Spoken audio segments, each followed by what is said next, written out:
अक्सर घरों में ये बात देखने को मिलती है कि सास के उसूल अपनी बेटी के लिए कुछ और होते हैं और बहू के लिए कुछ और होते हैं। यही फ़र्क अक्सर रिश्तों में दूरी, गलतफहमी और दिल आज़ारी का सबब बनता है। बेटी अगर देर से उठे तो कहा जाता है थक गई होगी, आराम करने दो। लेकिन बहू अगर ऐसा करे तो उसे सुनने को मिलता है, क्या सुनने को मिलता है कि घर की जिम्मेदारियां नहीं समझती। बेटी से गलती हो जाए तो उसे समझाया जाता है प्यार से, मोहब्बत से।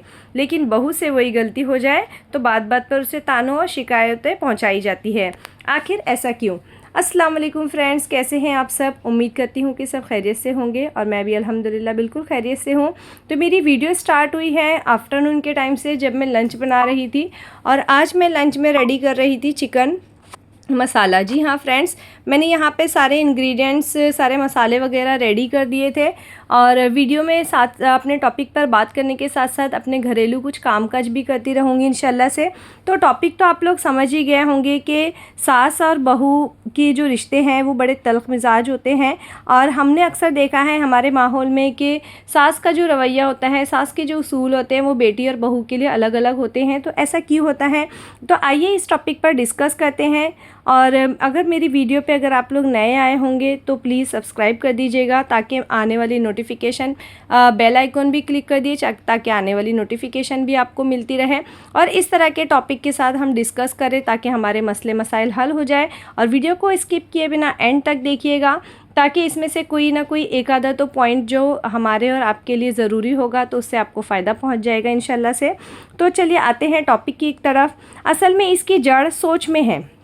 बेटी को अपना खून समझा जाता है, इसकी हर बात में नरमी आ जाती है, जबकि बहू को अक्सर बाहर से आई हुई समझा जाता है और इससे फ़ौरन हर चीज़ में कामिल होने की तवक्का की जाती है। यानी हम चाहते हैं कि हम मीन्स ये कहना चाहूँगी कि हमारी फैमिलीज़ में, हमारे समाज में सासों का ये नज़रिया होता है कि बहू को एकदम परफेक्ट होना चाहिए, मतलब उसे कामिल होना चाहिए। लेकिन हकीकत यह है कि बहू भी किसी की बेटी होती है, वो भी अपने घर, अपने माँ बाप, अपनी आदतें छोड़कर एक नए घर में आती है। उसको एडजस्ट होने में वक्त लगता है, उसको चीज़ें समझने में, उन चीज़ों को भूलकर नई चीज़ों को अपनाने में वक्त लगता है, सिर्फ़ इस उम्मीद के साथ कि उसे मोहब्बत, इज़्ज़त और अपनायत मिलेगी। अगर सास अपनी बहू को भी बेटी की तरह समझे तो घर जन्नत बन सकता है। अगर बहू भी सास को माँ का दर्जा दे तो रिश्ते में खुद ब खुद मिठास आ जाती है। तो रिश्ते उसूलों से नहीं, रवैयों से बनते हैं। तो आइए हम लोग इनके कुछ पॉइंट्स में आप लोगों को के साथ डिस्कस करूँ। पॉइंट वाइज हम लोग इन चीज़ों पर बात करेंगे। और पॉइंट जो 1, 2, 3 जितने में यहाँ पर 7 पॉइंट्स आप लोगों के साथ डिस्कस करूँगी, तो सारे पॉइंट जो स्किप किए बिना एंड तक सुनिएगा ज़रूर, ठीक है। तो सबसे फर्स्ट है पॉइंट नंबर 1, इमोशनल डिस्टेंस बनाना सीखें। जी हाँ फ्रेंड्स, हम बहुत ज़्यादा इमोशनल हो जाते हैं, यानी लोगों की बातों में आ जाते हैं, उनके रवैयों में आ जाते हैं, उनके बहकावों में आ जाते हैं। तो हर बात को दिल पर लेना छोड़ दें। टॉक्सिक लोग अक्सर प्रोवोक करते हैं ताकि आप रिएक्ट करें। जी हाँ, जब आप उनकी बातों को इग्नोर करना सीख जाते हैं ना, तो आप उनकी पावर ख़त्म कर देते हैं। जी हाँ, उनके अंदर पावर कब आती है? जब हम उनको रिएक्ट करते हैं, जब हम उनको रिएक्शंस देते हैं। पॉइंट नंबर 2 है बाउंड्रीज सेट करना ज़रूरी है। जी हाँ, डिस्टेंस बनाए रखें। अगर आप हर बात पर हाँ कहेंगे तो लोग आपको लाइटली लेने लगेंगे। रिस्पेक्ट के साथ ना कहना सीख ले।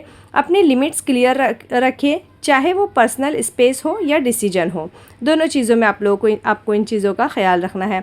अच्छा, पॉइंट नंबर 3 है, हर बात का जवाब देना ज़रूरी नहीं। सामने से लोग आपको प्रेशराइज़ करते हैं, वो आप ऐसी सिचुएशन क्रिएट करते हैं कि आप उनकी बातों का जवाब दें और वो आपकी बातों को पकड़ ले और उसमें आपकी गलतियाँ निकाले, फिर आपको बोलने का मौका मिले उनको। तो इसलिए हमें क्या करना है, हर बात का जवाब नहीं देना है। जैसे मैंने भी बताई सेकंड पॉइंट में कि इग्नोर कर दें, तो उनके अंदर से खुद ही वो जो पावर उनके अंदर थी वो धीरे धीरे ख़त्म हो जाती है। तो कभी कभी साइलेंस सबसे पावरफुल जवाब होता है। हर आर्ग्यूमेंट में जीतना ज़रूरी नहीं होता है, बल्कि कभी कभी पीस ज़्यादा इम्पोर्टेंट होता है। शांति बनाए रखें। चौथा है, अपनी मेंटल हेल्थ को प्रायोरिटी दें। जी हाँ फ्रेंड्स, अगर इन्वायरमेंट बहुत ज़्यादा टॉक्सिक हो रहा हो तो थोड़ा डिस्टेंस लेना बिल्कुल ठीक है। अपनी खुशी और सुकून को इग्नोर करना कोई सेक्रीफाइस नहीं होता है, बल्कि सेल्फ डैमेज होता है। हम अपने आप को बर्बाद कर रहे होते हैं। इसलिए हम लोगों को अपनी सेल्फ़ का, अपनी हेल्थ का, उसको सबसे ज़्यादा उसका ख्याल रखना है। ये चीज़ें बहुत इम्पॉर्टेंट है।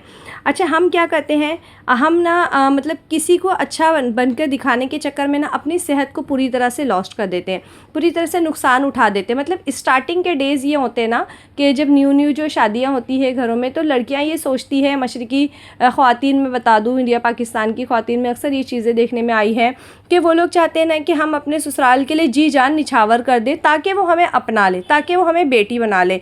तो नहीं फ्रेंड्स, ये हमारी गलती होती है। हमें निछावर करना ज़रूरी है, ठीक है, हम उनके लिए सब कुछ करें, लेकिन एक डिस्टेंस, एक लिमिट बनाए रखें ताकि वो आपका गलत फ़ायदा ना उठाए। आप उनके लिए मतलबी ना, मतलब सिर्फ एक सेल्फिश ना बन जाओ कि वो क्या करेंगे, फिर से वो आपको मतलब में याद करेंगे। तो ये चीज़ें हमारे लिए, हम जो है ना ये चीज़ गलत करते हैं। ठीक है, तो 5वां जो पॉइंट है, स्मार्ट कम्युनिकेशन का इस्तेमाल करें। हाँ, ये बहुत इम्पॉर्टेंट है।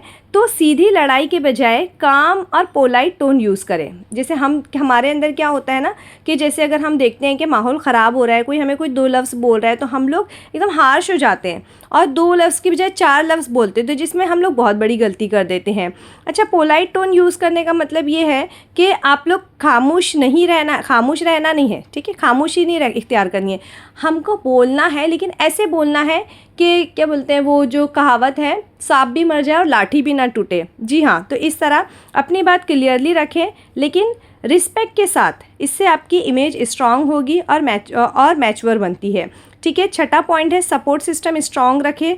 अपने पार्टनर से ओपनली बात करें, अपने पार्टनर के साथ कुछ नहीं छुपाएं। जब हमारा सपोर्ट सिस्टम स्ट्रांग होगा ना, तो हम सारी प्रॉब्लम्स को फेस कर सकते हैं, सारी जंग जीत सकते हैं।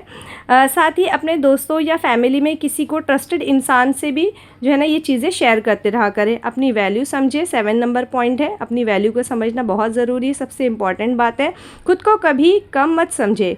टॉक्सिक लोग अक्सर क्या कहते हैं, आपका कॉन्फिडेंस तोड़ने की कोशिश करते हैं, लेकिन आप अपनी वर्थ जानते हैं तो वही आपकी असली स्ट्रेंथ होती है। तो फ्रेंड्स, इस तरह से टॉक्सिक इन-लॉज के साथ जीना मुश्किल ज़रूर है, लेकिन नामुमकिन नहीं है।